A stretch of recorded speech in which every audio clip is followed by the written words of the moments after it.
अस्सलाम वालेकुम जी। Welcome back to my channel. I hope you all are doing well and great. आज का हमारा लेसन है lesson 33, power, ideology and attitudes. Topic 193 देखिए, जिसमें हमने लिंग्विस्टिक इम्पीरियलिज्म देखना है, जो कि अकॉर्डिंग टू रॉबर्ट फिलिप्सन होगा। इनके अकॉर्डिंग देखें कि spread of English is a kind of imperialism. Imperialism का आपको पता है कि किसी एक चीज़ की डोमिनेंस किसी दूसरी चीज़ पर। अब वो डोमिनेंस जो है वो इस तरह से हो सकती है कि कोई एक कंट्री ज़्यादा बेस्ट है अपने रिसोर्सेज में, अपनी इकोनॉमी में, तो ऑब्वियस सी बात है उसकी डोमिनेंस तो दूसरी कंट्रीज़ पर होगी। ठीक है, तो इसी तरह अगर लैंग्वेज की बात की जाए तो इंग्लिश लैंग्वेज जो है वो पूरी दुनिया में एक डोमिनेंट लैंग्वेज बन चुकी है। तो उस लिहाज से वो एक लिंग्विस्टिक इम्पीरियलिज्म फिनोमेना हुआ। तो इसके अकॉर्डिंग, रॉबर्ट फिलिप्सन के according, spread of English is a kind of imperialism.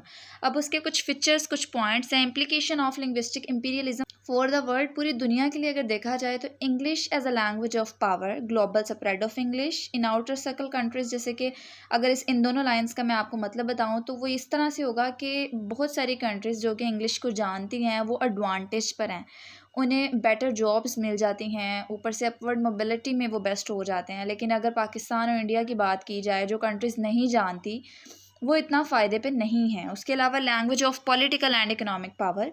और अगर हम इफ़ेक्ट्स देखें तो ये कोजेज़ ऑफ मार्जिनलाइजेशन और exclusion for a large number of people. यही बात बताई गई है कि बहुत से लोग, लार्ज नंबर ऑफ़ पीपल आप कह लें, मैसेज में जो लोग हैं, वो इस अपॉर्चुनिटी से जो है वो इस्तिफ़ादा हासिल नहीं कर सकते, बिकॉज़ उन्हें इंग्लिश में इतनी ज़्यादा प्रोफिशिएंसी नहीं है, वो इंग्लिश में ज़्यादा प्रोफिशिएंट नहीं है निस्बत उन लोगों की जो कि एलीट क्लास से बिलोंग करते हैं, जिनके पास ज़्यादा अपॉर्चुनिटीज़ हैं। उसके अलावा यहाँ बताया गया major cause of the deaths of hundred of minority languages. Obvious सी बात है, एक लैंग्वेज जो कि डोमिनेंट लैंग्वेज बन जाए तो उसकी वजह से बहुत सारी लैंग्वेजेस जो होती हैं वो इग्नोर हो जाती हैं, बहुत सारी languages, because of privileging of English language कह लें। ठीक है, उसके अलावा यहाँ पर लिंग्विस्टिक इम्पीरियलिज्म मैंने बताया कि spread of English is equated with linguistic imperialism. अब वो किस तरह से है, the imposition of one language on speakers of other language. ठीक है, इम्पोजिशन मीन कि किसी एक चीज़ की डोमिनेंस या मुसल्लत कर देना किसी एक चीज़ को। उसके अलावा assume the active promotion of the language by the dominant class as an active expression of power of the powerful over the powerless. तो ये वही बात आ गई है कि जो एलीट क्लास होती है वो बेनिफिट्स जो है वो काफ़ी सारे उनको मिल जाते हैं एलीट क्लास को, लेकिन वो लोग जो कि इंग्लिश में प्रोफिशिएंट नहीं होते, पावरलेस होते हैं, देन वो नहीं ज़्यादा फ़ायदा ले सकते। उसके अलावा लिंग्विस्टिक इम्पीरियलिज्म की डेफिनेशन बताई गई है फिलिप्सन के अकॉर्डिंग कि the dominance asserted and maintained by the establishment and continues reconstitution of structural and cultural inequalities between English and other languages. इसके अकॉर्डिंग क्या है कि इंग्लिश की डोमिनेंस जो है वो असर्ट करती है इनइक्वालिटी बाकी लैंग्वेजेस के दरमियान। ठीक है, बाकी यहाँ पर बताया गया है कि डोमिनेंस ऑफ इंग्लिश जो है वो फैसिलिटेट करती है कल्चरल, इकोनॉमिक और socio political hegemony of Anglo and Eurocentric views over the rest of the world. Europe के व्यूज़ बता रहे हैं। एंग्लो टर्म जो है ये इंग्लैंड, ब्रिटेन और कनाडा, इन कंट्रीज़ की बात की जा रही है कि वो कंट्रीज़ जो कि नेटिव स्पीकर्स जनरेट करती हैं, जो कि जिनके नेटिव स्पीकर्स जो हैं वो इंग्लिश नेटिव स्पीकर्स हैं, तो उनको काफ़ी ज़्यादा फ़ायदा है, फैसिलिटेट है वो इन cultural, economic and socio political factors में।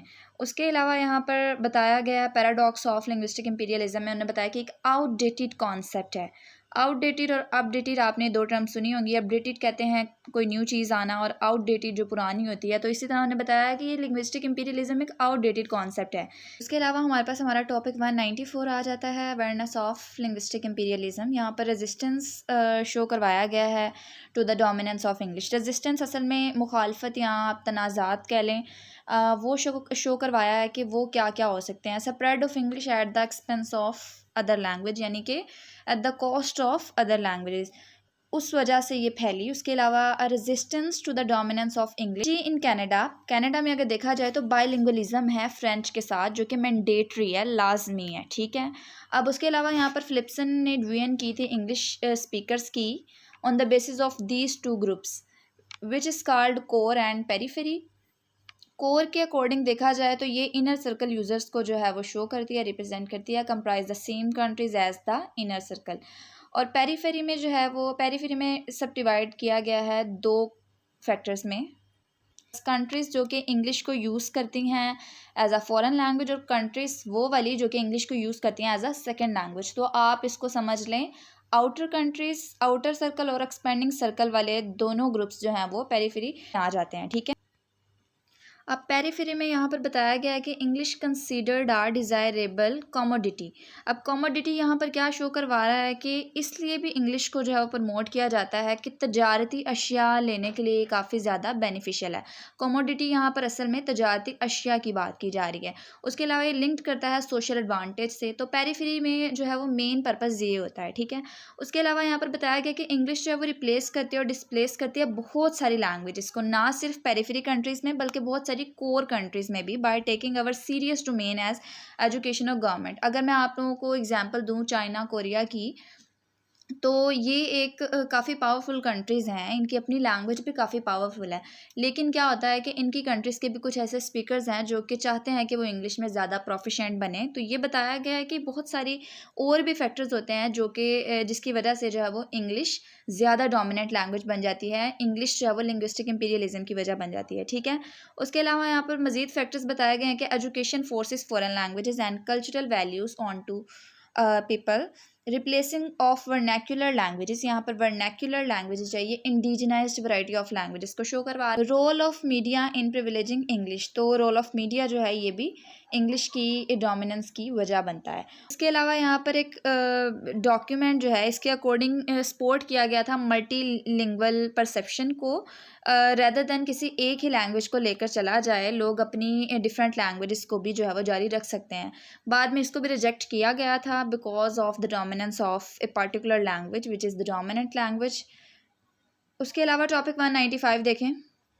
टॉपिक 195 हमारे पास colonial education policy and colonial economy आ जाएगा, यानी कि कॉलोनाइजर्स के थ्रू जो लैंग्वेज में चेंजिंग की गई थी उसके थ्रू भी लैंग्वेज जो है वो कितना ज़्यादा उसने एक प्रेस्टीजियस स्टेटस एंजॉय किया था। हमने वो फैक्टर्स इसमें पढ़ने हैं।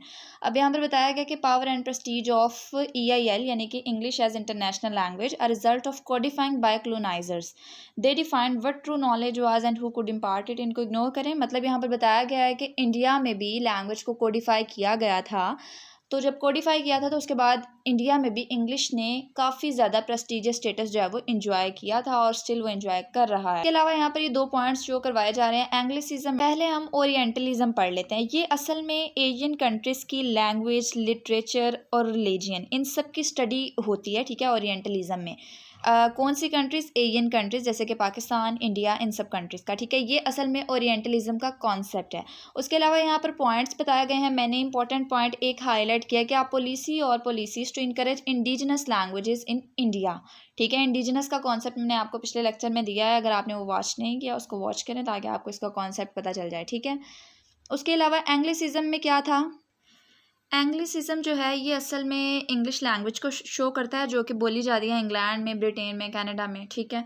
तो एंग्लिसिज्म में क्या बताया गया कि आप policy to substitute English as the medium of acquiring knowledge at the cost of other languages. उसके अलावा इंपॉर्टेंट 2 पॉइंट्स जो कि ऊपर हैं उन्हें भी एक दफ़ा रीड कर लीजिएगा कि recognition of the development in western science and technology, recognition of knowledge which is useful and practical, ठीक है। ये दोनों पॉइंट्स आ सकते हैं, आप लोगों को ये पता होने चाहिए।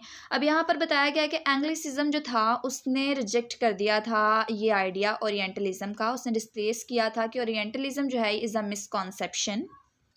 लाइक ओरिएंटलिज्म में जो है वो उस कंट्री की या एक पार्टिकुलर कंट्री की जो है वो वर्नैक्युलर लैंग्वेज को प्रमोट किया जाता था, जबकि एंग्लिसिज्म के अकॉर्डिंग सबको रिसोर्सेज प्रोवाइड करने चाहिए। इंटायर वर्ल्ड के लिए जो है वो रिसोर्सेज होने चाहिए ताकि वो भी इंग्लिश लैंग्वेज सीख सकें और अपवर्ड मोबिलिटी का हिस्सा बन सकें, अच्छी जॉब्स उनको भी मिल सकें और वो भी जो है वो काफ़ी सारी अपॉर्चुनिटीज़ में बराबर के हकदार हो सकें, ठीक है। ये एंग्लिसिज्म का व्यूज़ थे। अब यहाँ पर बताया गया है कि use of English to promote policy, उसके नतीजे में भी बहुत सारे जो है वो मसले आए, like ethical imperative to teach English, limited resources, English made available to a small minority. अब यहाँ पर क्या मसले थे, आप लोगों ने पिछले लेक्चर्स में काफ़ी डिटेल में पढ़ा होगा कि टीचर्स अवेलेबल नहीं होते उन कंट्रीज़ में जो कि नॉन नेटिव कंट्रीज़ हैं। उसके अलावा रिसोर्सेज उस तरह से अवेलेबल नहीं होते और जब दूसरी लैंग्वेज यूज़र्स जो हैं वो सीखते हैं तो वो काफ़ी ज़्यादा लॉट ऑफ एंग्जाइटी का सामना उन्हें करना पड़ता है, डिफ़िकल्टीज़ आती हैं उन्हें। तो ये सारे पॉइंट्स आप लोग अपने वर्ड्स में लिख सकते हैं। बाकी मैं आप लोगों को इसलिए एक्सप्लेन करी हूँ ताकि आप लोगों के कॉन्सेप्ट वाइड हो सकें, ठीक है। हर चीज़ को रट्टा लगाने नहीं बैठ जाना। उसके अलावा टॉपिक 196 देखें। अब कंसिक्वेंसेस में बताया गया कि language as a dividing force, like कुछ यूज़र्स जो हैं वो इसको ट्रीट करते हैं एज कोमोडिटी। कोमोडिटी मैंने आप लोगों को बताया है कुछ पर्पसेस के लिए, तजारती अशिया के लिए इसको यूज़ करते हैं। उसके अलावा उन्होंने बताया है कि वो लोग जिनको जो लैंग्वेज में प्रोफिशेंट है, यहाँ पे लेट क्लास भी कह सकते हैं, उनके साथ हैव्स लगता है, जो कि नहीं जानते उनको हैव नोट्स कह के शो करवाया जाता है, ठीक है। उसके अलावा यहाँ पर एक्सपेंशन ऑफ इंग्लिश की बात की गई है कि इंग्लिश वाज रेगुलेटेड, ये उस टाइम की बात की जा रही है, by its colonial owners by using linguistic for description, describe करने के लिए, and standardization of the language, ठीक है। तो यहाँ पर बताया गया है कि इनके थ्रू भी जो है वो लैंग्वेज की, इंग्लिश लैंग्वेज की काफ़ी ज़्यादा एक्सपेंशन हुई थी। उसके अलावा यहाँ पर डाइकोटमी वर्ड यूज़ किया गया है जो कि यहाँ पर इख्तलाफ को शो कर रहा है, इसकी कोई एज सच डेफिनेशन नहीं है between final language and common languages. अब यहाँ पर बताया है डाइकोटमी से कि ये एक फाइनर लैंग्वेज है, लाइक इसका एक प्रॉपर मीनिंग है, ये एक मीनिंग कन्वे करती है, यानी कि वो लैंग्वेज जो कि प्रेस्टिजियस स्टेटस है तो उसका स्टेटस यूं ही नहीं है, वो लैंग्वेज जो है वो बहुत सारे फीचर्स रखती है। अगर उसको हम पॉलिटिकल या इंटरनेशनल लेवल पर भी यूज़ करें तो उसके बहुत ही ज़्यादा फ़ाइन वर्ड्स हैं, फ़ाइन लैंग्वेज है और मतलब भी ईजिली कन्वे करती है। उसके अलावा यहाँ पर स्टैंडर्डाइजेशन का बताया गया कि ये सर्व्ड करती है to make it easily identify one's place in social hierarchy, यानी कि इसने जो है आइडेंटिफाई की है इसकी प्लेस। उसके अलावा यहाँ के meaning has a relationship with an objective world, यहाँ पर वही बातें शो करवाई गई हैं कि meaning is dependent on internal structure relationship in a language, ठीक है। तो यहाँ बताया गया है कि इंग्लिश लैंग्वेज जो है वो इन सब एरर से जो है वो फ्री है, ठीक है, free from any political intervention, properly meaning भी कन्वे करती है। यहाँ पर अगर आप लोगों को होल कॉन्सेप्ट में अगर दूँ इस पूरे टॉपिक का, तो इसमें सिर्फ ये बताया गया वो लोग जो कि इंग्लिश लैंग्वेज को सीख लेते हैं वो अपवर्ड मोबिलिटी का हिस्सा बन जाते हैं, उनको अच्छी जॉब्स मिलती हैं, लेकिन वो लोग जो कि इसको नहीं सीखते और वो लोग जो कि इंग्लिश लैंग्वेज को ठीक से नहीं सीख पाते तो वो सोशो इकोनॉमिक हायरार्की में जो है वो फॉल करते हैं बहुत ही ज़्यादा लो जगह पर या लो लेवल पर, ठीक हो गया। और उसके अलावा यहाँ पर बताया गया कि इंग्लिश लैंग्वेज है एक फ़ाइन लैंग्वेज है, एक फ़ाइन मीनिंग कन्वे करती है, दैट्स इट। बाकी आप लोगों ने एक दफ़ा पढ़ लेना है, इसमें ऐसा बहुत इंपॉर्टेंट नहीं था कुछ भी। टॉपिक 197 पर आए। टॉपिक 197 आ जाता है link between world English and imperialistic domination of the world by the US and UK. अब यहाँ पर कुछ मिसकॉन्सेप्शंस हैं, लाइक लोगों को लगता है कि वो लोग जो कि लैंग्वेज को सीखते हैं वो असल में विक्टिम हैं इम्पीरियलिज्म के, ठीक है। कुछ स्कॉलर और रिसर्चर्स जो हैं वो इस बात से मुतफिक नहीं हैं, वो कहते हैं कि कॉलोनाइजर्स नहीं है जो इस पॉलिसी को फॉलो करते हैं और इनकी वजह से जो है लैंग्वेज एक इम्पीरियलिस्टिक फॉर्म में आ गई है, बल्कि इसके अपने भी बहुत सारे फीचर्स हैं जो कि आज सक्सेसिव फीचर्स हैं जो कि हर कोई फॉलो करता है। अगर यहाँ पर ब्रिटेन का देखा जाए तो ब्रिटेन जो है उसकी कोई यूनिफॉर्म पॉलिसी नहीं थी, कोई सेपरेट एजुकेशनल पॉलिसी नहीं थी, लेकिन फिर भी जो है वो लैंग्वेज को इतनी ज़्यादा डोमिनेंस कैसे मिली है। वो लैंग्वेज को डोमिनेंस इसीलिए मिली है कि उसके बहुत ही ज़्यादा वाइड कॉन्सेप्ट्स थे, उसकी फ़ाइन लैंग्वेज थी, फीचर्स थे जिनको वाइडली एक्सेप्ट किया गया ऑल ओवर द वर्ल्ड। अब यहाँ पर जो ये लिंग्विस्टिक इम्पीरियलिज्म पॉलिसी का बताया गया है कि should display to at least some extend the following features. यहाँ बताया गया है कि ब्रिटेन जो है वो प्रमोट करती है यूनिवर्सल पॉलिसी को, like all over the world जो है वो लैंग्वेज को सीखे by language teaching, by language learning. लेकिन according to those countries like we can say South Asian countries जो हैं वो ये कहते हैं कि ये पॉलिसी जो है वो यूनिवर्सल नहीं है, ठीक है। तनाज़ात हैं, लड़ाइयाँ, फसाद। अब ये एक थ्योरी बेस्ड सब्जेक्ट है तो ऑब्वियस सी बात है इसमें थ्योरी ही होगी। उसके अलावा टॉपिक 198 देखें। अब यहाँ पर बताया गया है कि इंग्लिश लैंग्वेज टीचिंग जो है वो as a source of linguistic imperialism.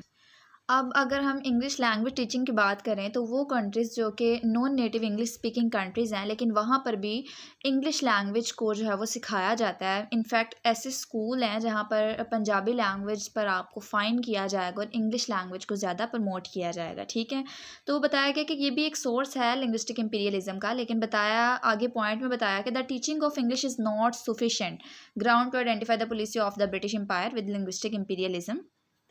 अब यहाँ पर मज़ीद फैक्टर्स बताए गए हैं कि लाइक आप लोकल लैंग्वेज को जो है वो डिस्प्लेस करके सिर्फ एक लैंग्वेज को सिखाएं और इस तरह से भी जो है वो लिंग्विस्टिक इंपीरियलिज्म जो है प्रमोट होता है। अब यहाँ पर ELT जो है वो कंसीडर किया जाता है कि मे बी ये पोस्ट वर्ल्ड वार 2 फिनोमेना है, यानी कि वर्ल्ड वार 2 के बाद में ये स्टार्ट हुआ था, बट ये फिनोमेना जो है ये 18th सेंचुरी में शुरू हुआ था। तो ये भी कहना जो है वो रॉन्ग है कि ये इंग्लिश लैंग्वेज टीचिंग जो है वो इस कॉन्सेप्ट को प्रमोट करता है। उसके अलावा यहाँ पर एनाक्रोस्टिक कॉन्सेप्ट शो करवाया जा रहा है। एनाक्रोस्टिक कॉन्सेप्ट जो है वो असल में ये बताता है कि बहुत सारे स्कॉलर्स कहते हैं कि लिंग्विस्टिक इंपीरियलिज्म जो है ये एक एनाक्रोस्टिक कॉन्सेप्ट है, एक आउटडेटेड कॉन्सेप्ट है, ठीक है। ये भी एक कॉन्सेप्ट आता है कि कॉलोनाइजेशन के नतीजे में भी जो है वो लिंग्विस्टिक इंपीरियलिज्म आया, लेकिन जैसे ही कॉलोनाइजेशन गई ये कॉन्सेप्ट भी ख़त्म हो गया। उसके अलावा बहुत सारे लोगों को ऐसा भी लगता है कि लो और स्ट्रॉन्ग पॉपुलर नेशंस जो हैं वो इंग्लिश नहीं सीखती, लेकिन ऐसा नहीं है। जैसे कि मैंने आप लोगों को ऊपर एक एग्जांपल दी है कि कोरिया, चाइना, इनकी अपनी लैंग्वेजेस भी जो है वो एक प्रेस्टिजियस स्टेटस रखती हैं, लेकिन इसके बावजूद भी ये कंट्रीज़ जो हैं वो इंटरनेशनल पर्पसेस के लिए और मज़ीद पर्पसेस के लिए जो है वो इंग्लिश को सीखते हैं, ठीक है। ये काफ़ी लेंथी लेसन था, थ्योरी थी, बहुत ही ज़्यादा थ्योरी थी। आई होप सो कि आप लोगों को कॉन्सेप्ट समझ आ गया होगा। लिंग्विस्टिक इंपीरियलिज्म को शो करवाया गया है और ये बताया गया है कि वो एक कॉन्सेप्ट जो है वो किस तरह से प्रमोट करता है स्प्रेड ऑफ इंग्लिश को, या स्प्रेड ऑफ इंग्लिश जो है वो एक काइंड है इंपीरियलिज्म की। तो इसी पर ये काफ़ी लंबा लेसन जो है वो थ्योरी बेस्ड लेसन बनाया गया था। आई होप सो कि आप लोगों को लेक्चर समझ आया होगा। अगर लेक्चर समझ आया तो इसको लाइक करें, अपने दोस्तों के साथ शेयर करें जिनका ये सब्जेक्ट है। दुआओं में याद रखिएगा। अल्लाह हाफिज़।